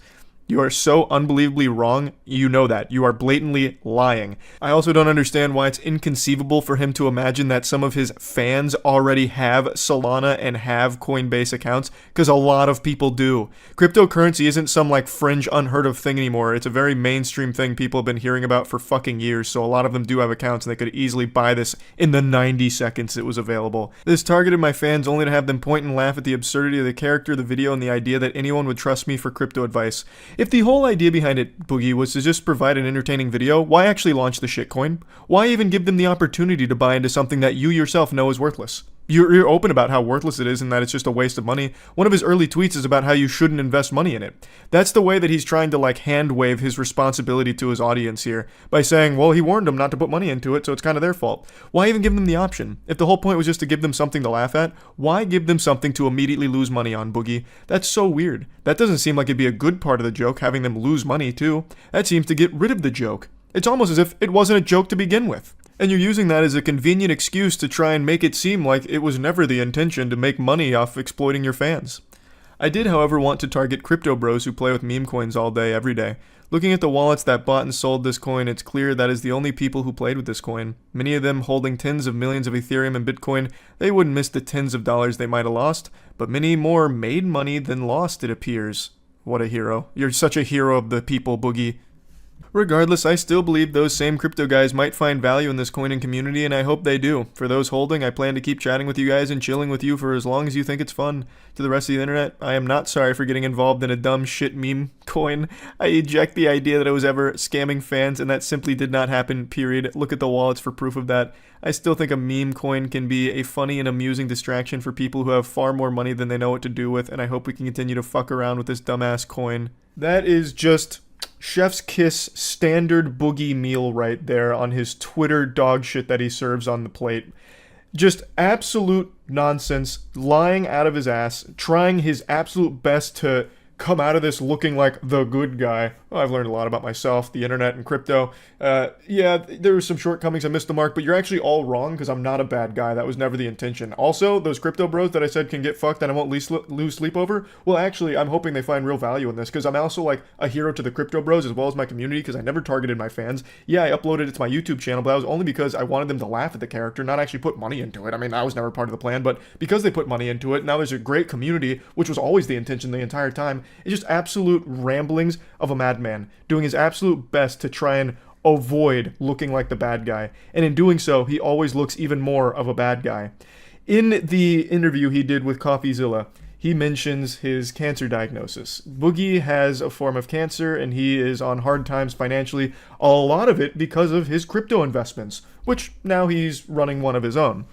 And he talks about how the money that he got, like the $10,000 to promote this, immediately went into like his medical his medical needs. And he uses this as a shield, where it's like, oh, you know, this is going on, thus it shouldn't be a problem that I scam people, because I need the money. There's plenty of other ways of making money though, Boogie, besides just scamming your audience. Like there was, for actual years, you had so many other opportunities to make money and actually not be a piece of shit. But you have time and time again made the worst possible decisions, not only for yourself, but for those around you, and you have constantly dug yourself deeper and deeper holes. And now you keep posting tweets, deleting tweets, where you're doing this Jekyll and Hyde thing about how, oh, I might be going to jail anyway, so I'm going to take money on the way out. Buy Fatty Coin. And then into this where it's like, actually, I'm such a good guy. Like, we were just making a community and you guys are getting mad for weird reasons. I'm misunderstood. It's crazy because you can actually trace Boogie's spiral to his Twitter activity. The frequency in which he used Twitter directly correlates with the frequency at which he lost subscribers. As he used Twitter more, his YouTube subscribers went down more and more because he kept letting the mask slip at the really awful person behind the facade that he puts on YouTube. He could not stop himself from saying the most revolting things and being the most unlikable asshole through Twitter. He was addicted to it. And he recognized so many times that if he just deleted Twitter, his life, his online career would have been in a much better spot. But he just can't help himself. And to this day, still can't help himself. Here's his most recent tweet, for example. I learned years ago that if I fart in public, Mudahar will make a video saying I gave people cancer. I'm pretty much free to do whatever I want because even when I try to do something nice, people say I ate a baby or something. In standard Boogie fashion, making himself the victim of everything imaginable. Somehow he's the victim in this pump and dump crypto scam that he's running here because Mudahar made a mean video about him. Oh man, it doesn't matter what I do because people are just going to say that I ate a baby or something. Mudahar is going to insult me no matter what. So what, I did a crypto pump and dump doesn't mean Mudahar needs to be nasty and rude about it. I can't even remember the last time Boogie2988 did something genuinely nice without it being something to benefit him personally. I can't think of it. And it's certainly not this crypto scam. There's no way you're going to sit there and actually try and say that this meme shitcoin that you've started is somehow a nice thing that you don't deserve to be getting insulted for. That's absolute lunacy. You yourself have said multiple times how worthless this is and you shouldn't be putting money into it and that you're basically stupid if you do. Like, and you're going to try and sit here and make a claim like, oh, even when I do something nice, they're just going to say I'm bad anyway. You're not doing anything nice. You are literally scamming your audience. No matter how much you want to plug your ears and close your eyes to deny that fact, you are. You have. You are scamming them with this. He also keeps saying that he hasn't sold any of his fatty coin, and it doesn't matter. Even if you really haven't sold any, I don't know why you'd sell now since it's completely flatlining, but even if you haven't sold any, even when it was up, it doesn't change the fact that it's still a pump and dump scam and someone made a lot of money from this. The people that paid you to promote this in the first place. You did make 10,000 doubloons from the promotion of it. So you did make money from it. Even if it isn't from the direct sale of the coins that you hold, you still made 10 grand, which is a lot more than any one of your fans that bought into this trusting you. But anyway, I don't need to rant any further about this. If you want actual information about the scam, I highly recommend checking out Voidzilla's video or Mudahar's coverage of this. They both did a great job going over everything around it. I'm just here to talk about what a manipulative, stupid asshole Boogie2988 is and how baffling it is that he keeps finding new ways to devolve even further into degeneracy. It's shocking. That's really about it. So yeah. I think some of you still remember where you were the exact moment Flappy Bird was taken from us, God rest its soul. Some of us still bear those scars. Flappy Bird was one of the biggest mobile games to ever release, at least for its time. It felt like every phone on the planet had that puppy installed. That was as close to global unity as we've ever come. That and Pokemon Go. But Flappy Bird was a phenomenon. When I was in college when it came out, and I remember it swept like a plague. People started to care a lot about Flappy Bird high scores. It became like a status symbol. Anyone who broke triple digits was treated like a god on campus. They were a celebrity. But as they say, the star that burns brightest burns out quickest. The creator of Flappy Bird announced that he was feeling immense guilt over how addicting and how popular the game had become. So he announced that at the height of its popularity, where he was making like $50,000 a day from this, he would be taking it down. And by golly, I tell you what, sports fans, he was a man of his word. Down it stayed. It was banished to the Shadow Realm, and it's been a decade. And then out of nowhere, the resurrection. It was announced Flappy Bird would be coming back, the original Flappy Bird. But that was a fucking lie. It tried to mislead people into believing that this was the original Flappy Bird, and it hinted that the actual creator of the game was involved, even though he wasn't, and it's actually just a crypto scam. It was there to peddle NFTs. Whoever's behind this is an absolute fucking buffoon. NFTs in the year 2024, you've got to be off your gourd. You might as well be trying to sell fucking fidget spinners on the blockchain. Like, you're so tardy to the party, old man. But crypto scams, I know, do still exist. I know people still fall for them every single day. But I think the majority of people, when they see crypto or NFT anything, they treat it like someone yelling bomb in an airport and start running the other way. Also, the actual creator of Flappy Bird, Dong Nguyen, just posted a tweet confirming he has no involvement with this project at all, and then condemns crypto. Turns out what actually happened is the smooth-brained stooges that are still sucking on the teat of NFT scams noticed that the trademark had been abandoned. So the copyright was inactive, and they swooped in and took Flappy Bird since Dongwin didn't, refile for it or anything like that. So they were able to take Flappy Bird. At least that's what's currently being reported here, and that really does track. That seems par for the course for NFT scammers. So they grab Flappy Bird knowing that it is a name that everybody remembers, even a decade later, and they try and do a quick pump and dump crypto scam with it. But they didn't anticipate that everyone would catch on so quickly. I imagine there still will be a few people that don't know, and they'll see Flappy Bird hit their phones and be like, oh, Flappy Bird's back, and they'll download it, and hopefully they don't end up losing a lot of money in it or whatever. But it's not actually Flappy Bird. It's not actually coming from the creator. It is legitimately the lowest effort crypto scam that we've seen a million times before. But they did go through the effort of making a cool hype up trailer for it. The latest gaming sensation, Flappy Bird. Flappy Bird. Why is it so hard? Downloaded more than 50 million times. It is the number one app in over 100 countries. It's a global sensation. And people going crazy by the addictive nature of the game. Until suddenly it was game over. The mobile game Flappy Bird has been taken off the Apple App Store and Google's Users across social media expressing their disappointment. You can't play Flappy Bird anymore. Rest in peace. Looking back on this 10 years later, it really is crazy how big Flappy Bird was. Especially for back then. Things didn't travel as quickly back then. Nowadays, you'll have shit pop off out of nowhere thanks to things like TikTok, and everyone has more access to things. But 10 years ago, it wasn't quite like that, and yet Flappy Bird still took the whole world by storm. I still remember, really grinding hard to try and be a triple-digit Chad, and so did a lot of my friends. In my psychology course in particular, me and a buddy of mine used to treat that like a fucking battlefield, where we'd just be playing Flappy Bird the entire time, just trying to get to triple digits. I don't remember if I ever did or not. I think at some point I probably cracked into that. But anyway, I personally look back fondly on Flappy Bird. It is such a shame, and it's sad that the creator felt miserable for what he created here. He delivered something that I think a lot of people really appreciated, and in a lot of ways it was one of the few times that a game became so big that even people that don't play games were talking about it and in on it. It was cool, it really was.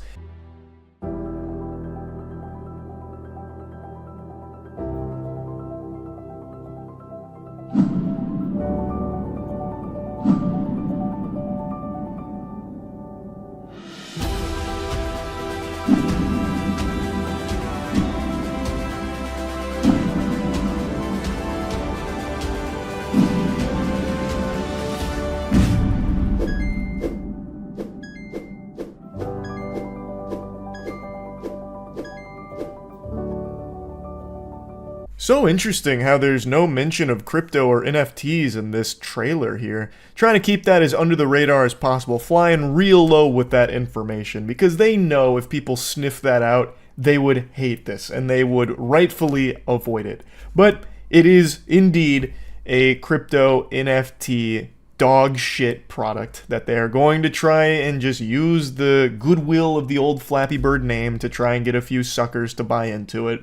A classic in the crypto community. I checked the Flappy Bird Twitter to see if they were going to even acknowledge the information that came out about the creator not being involved in it being all crypto based. But they're not. Instead, they announced that Flappy Bird is on Telegram. It's landed on Telegram, what everyone's been begging for 10 fucking years. This is the biggest news since JFK announced that we were going to the goddamn moon. And you can join the Flap-a-Ton event now? Oh my god, it's everything we've always wanted. Just look at how excited the comment section is, filled with very real people expressing their very real excitement. Like our good pal Kimmer, who said, I was hooked on the combination of old and new features of Flappy Bird, and then only 9 minutes later they had to say something again because they were overcome with so much joy.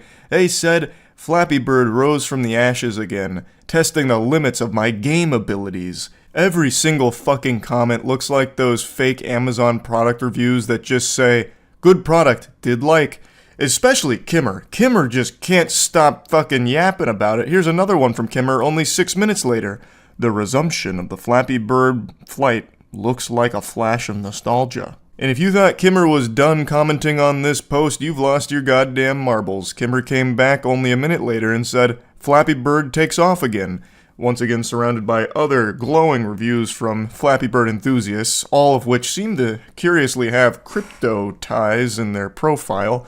And they all kind of read like bots, but when it comes to crypto, it's always really hard to know what's a bot and what's a person who's just been brainwashed. There's not really a difference, they basically just become a crypto bot in the end anyway, but every single comment's kind of the same shit about Flappy Bird. I'm so glad it's back, and the Web3 features make it even better. I'm all in for this new Web3 edition. Can't stop flapping on Telegram. Adam, that sounds like a threat. That sounds like you're up to something nefarious. And don't worry, Kimmer is back. If you thought Kimmer was done posting on this thread here, you're a fucking idiot, because Kimmer had a lot more to say. Who would have thought that clapping could be so fun? I think they meant flapping, unless they're just sitting there at their computer just giving this game a huge round of applause. It's so weird how, out of the 400-something comments on this post that's only an hour old, almost none of them mention any level of distrust with the product. No one's mentioning the information about the creator not being involved, despite misleading people into thinking that he was. That's odd, how it's only people that are really excited about all the Web3 capabilities, and especially Kimmer, who hasn't been this excited since the day of their birth. It's weird, I don't know. Something smells a little fishy there. But I'm not here to insinuate that the Flappy Bird team might be using bots to promote the game. No, that's way too low for crypto scammers. They wouldn't do something like that. It must purely be a coincidence that so many accounts are posting so many times saying almost identical things in the comment section here. That's all it is. But yeah, wanted to talk about the big Flappy Bird scam here. That's really about it. So yeah. Last month, a group of scammers successfully stole $240 million from a single victim, but their success was short-lived. This group of dweebs lasted about as long as Concord did, because within a month, they were caught and assets frozen, 2 of them already being indicted, and it's all thanks to Zach XBT. This is someone I've talked about before. This guy is like Jason Bourne. If he's on your tail, your goose is cooked. Zach XBT is a scammer's worst nightmare. Him and CoffeeZilla I have the utmost respect for. They do incredible work with holding these pieces of shit accountable and catching them. And Zach XBT spearheaded this crazy investigation where he got everything. Like, he has probably more information on these guys than their own parents do. He's probably got all their fucking report cards from 2nd grade till they graduated. It is wild. And there's also video footage of them committing the crime. These goobers got the biblical smackdown put on them by Zach here. And since there's video recording of this, we get to hear from them, and holy shit, you get to hear just how sad and pathetic these dweebs are. And Zach also got like some of their messages that they exchanged, and one guy tried to use all of the money he stole to get girls, and yet continued to get rejected by all of them, at least from what we can see. It is unbelievable how pathetic they are. Anyway, here's kind of like the general breakdown of what happened. On August 19th of 2024, they targeted a Genesis creditor by calling his Google support via spoofed number to compromise the account, calling his Gemini support claiming the account is hacked, social engineered victim into resetting 2-factor and sending Gemini funds to a compromised wallet, and then got the victim to use AnyDesk to share screen and leaked private keys from the Bitcoin core. He then also has some of the messages they exchanged about all of it. Reading through their messages, you can see that it's pretty much all social engineering. This is what hacking actually looks like for the most part. Very rarely is there a case where it's someone with fucking 5 keyboards surrounding them that they're typing on, injecting some kind of worm and code into the mainframe to hack, like the way it's portrayed in the movies with like a turbo hacker man with sunglasses on typing away furiously. Usually it's someone just pretending like, oh yes, I'm Phil Cheeseburger on behalf of Microsoft support, you're compromised. That's usually how it goes. So like reading through it, what you can do is, please just take a picture of the last 4 of the private key. You can crop the rest out and just please take the picture for now. You don't have to send it anywhere. So like they're just giving lines that they can feed this guy to convince him to do what they need in order to steal his money. They're basically just choosing dialogue tree options in a Bethesda game to try and steal people's shit. No way. No fucking way. I see it, bro. It's on the blockchain. It's on the blockchain, bro. No fucking way, nigga. Oh my god! Oh my god! No fucking way. Yo! We're done! We're done! Who's passing out? Do you know how much money that is? It's a quarter, Holy fuck! quarter of a bill. Spent 3 ways or is it 4 ways? That's Oh! That's pretty pretty penny. Pretty 10 pretty pennies. I'm gonna lose my shit! I can legitimately hear the Cheeto dust and fedora that the guy's wearing who keeps saying, probably a pretty penny. Probably like 10 pretty pennies. He sounds so fucking congested. Like I'm congested out the wazoo right now. But even I don't sound that bad, I don't think. Good lord, brother. Holy. Dude just sounds like a wedgie magnet.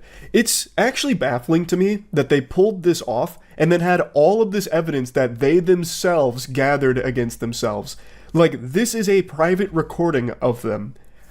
You steal $240 million and you leave the biggest possible digital footprints. That's mind-boggling.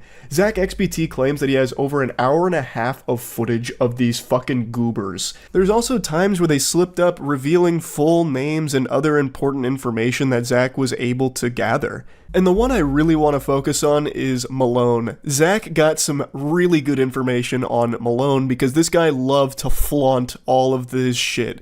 So he gets all this money and immediately starts spending $250 to $500K a night and giving out Birkin bags to random girls. There were girls on TikTok that were walking away from his parties just carrying Birkin bags, and I guarantee he didn't even get so much as a kiss on the cheek for it. This guy was blowing $500,000 a night to try and get laid, and I guarantee he's still a virgin. He even bought his crush a pink Lamborghini as well as 3 Birkin bags to try and lure her in and make her fall in love with him because of his money, and it doesn't work. He reaches out saying, I got you a present, we'll call it an early birthday gift, a thank you gift, I appreciate you so much, heart. And all she says is, I am taken once again, and he says, I don't care. Malone, I know you care.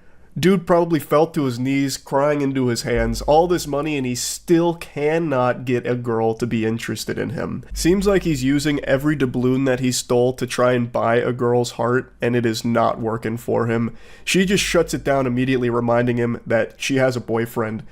Like, that's so good. She doesn't even say thank you, by the way. This guy must actually be a huge nuisance, like a big piece of shit. She doesn't even bother to try and thank him. He must always try and use money as leverage on people or some shit. Because she doesn't even entertain the idea for a second. That is so good. There is a part of me that hopes that she did at least still take the keys from him for the pink Lambo and then have the boyfriend reach out telling Malone thanks for the car. That would be the cherry on top. Now, Malone is one of the 2 that have already been indicted, so we get to take a look at this Casanova right here. This is the guy. We get to put a face to this pathetic douchebag. He was very public with all of his money and all of his spending too.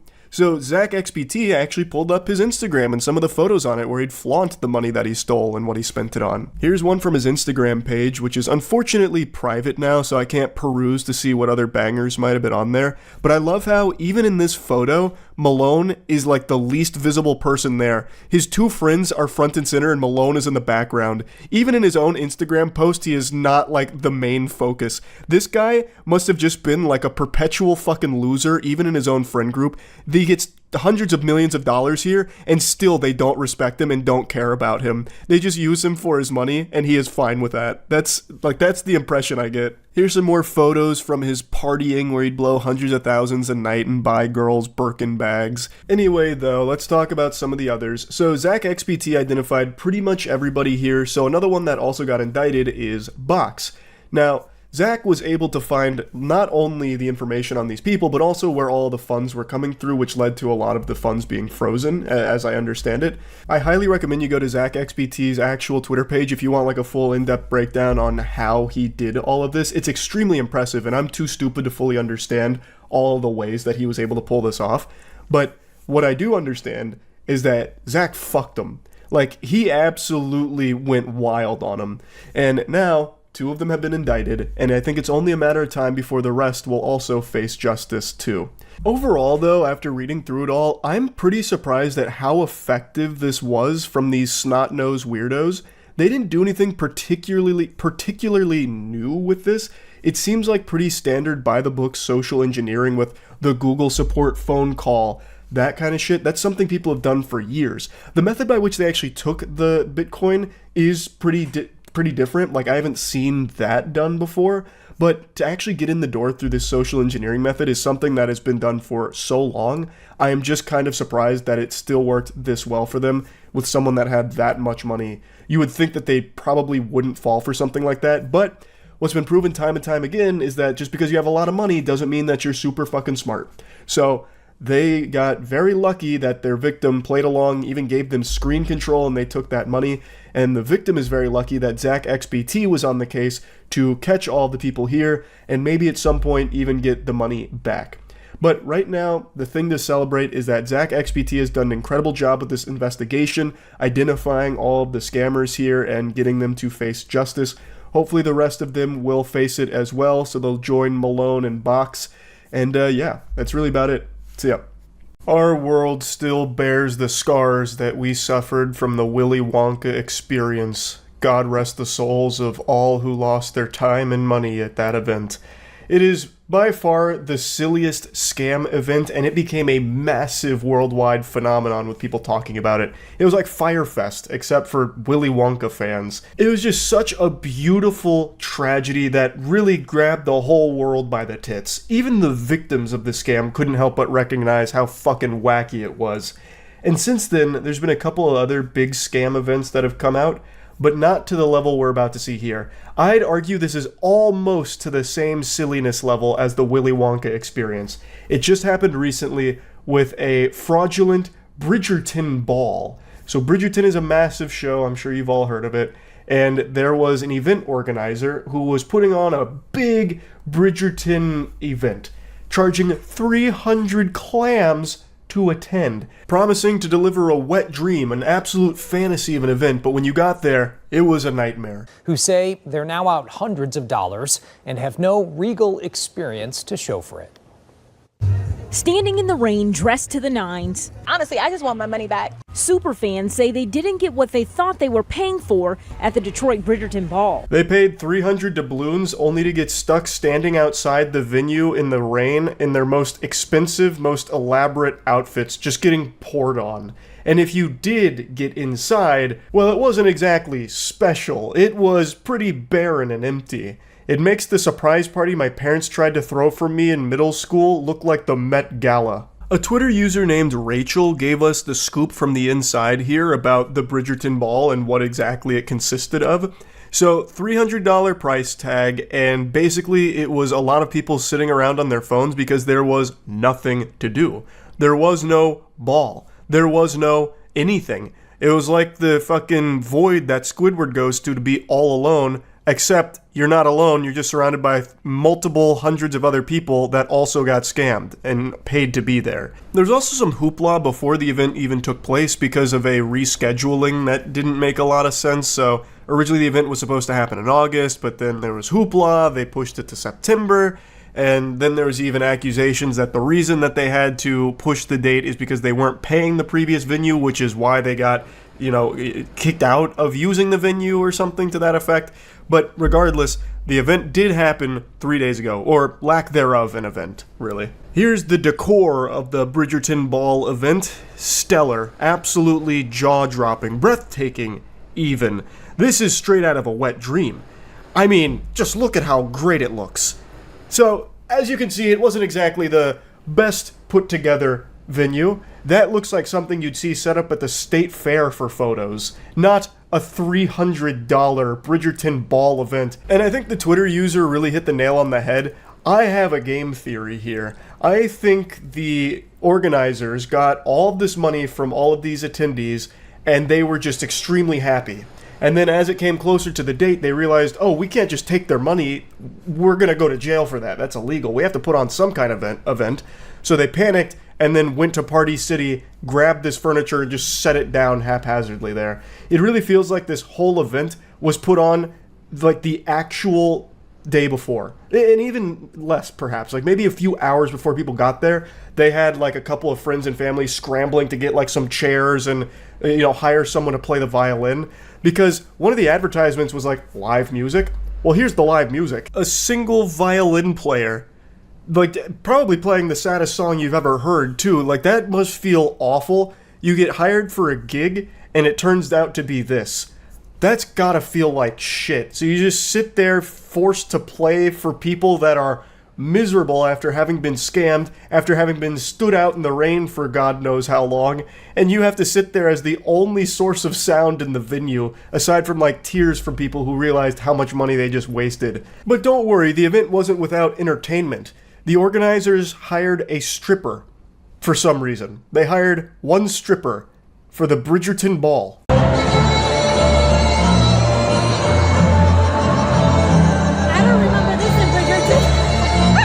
Now, I'm not the most knowledgeable on Bridgerton, but that seems a little out of place. It feels like what happened is they just scrolled through Facebook Marketplace for anyone advertising any talent, like, you know, commission them. Hey, I play the violin. I'll come do like a party or something if you need. Book it. Hey, I'm an exotic dancer. Book it. You probably could have advertised anything, and if you were on the marketplace at the time before this event happened, they probably would have grabbed your services. Like, hey, I'm a professional soup slurper. Oh, you're coming to the Bridgerton Ball. Hey, I juggle and spread my butt cheeks. To the Bridgerton Ball with you. Like, it looks like they just desperately, at the last minute, just hired some people to come in here just to, like, hang out to make it look like the event was happening. Like, it looks like they were trying to do the bare minimum where they could make a legal argument that they did fulfill their event obligation. But yeah, they promised a cash prize, which that didn't happen. They promised a diamond of the season thing, which didn't happen, and a lot of other like nonsense that didn't happen. And overall, most people want a refund, which is very reasonable. They got scammed. They 100% got schmeckeldorfed. They also got potentially food poisoned as well. Apparently they ran out of food after an hour, and some of the food they were serving was raw.